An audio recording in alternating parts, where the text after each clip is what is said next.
learn how to go from this to this into this. Let's go.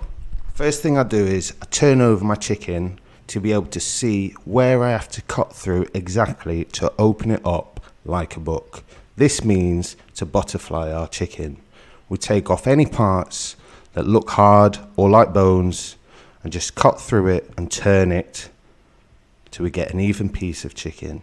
Then I like to crisscross through it, not all the way, so that when we put in our spices or our herbs and we season it, this goes well into our chicken so it gets all the taste. I like to put in salt, pepper, lemon zest, oregano, a bit of olive oil, black sesame seeds, chili flakes and some cumin.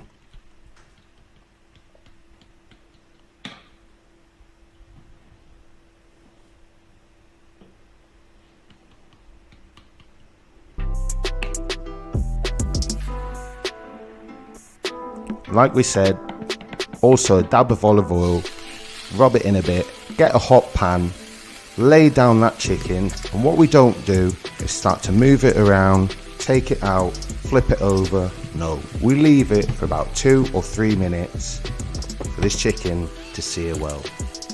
Turn it over and do the same thing. Just leave it. We don't need to move it around, just leave it.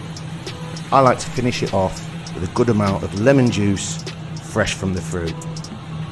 This is our final result.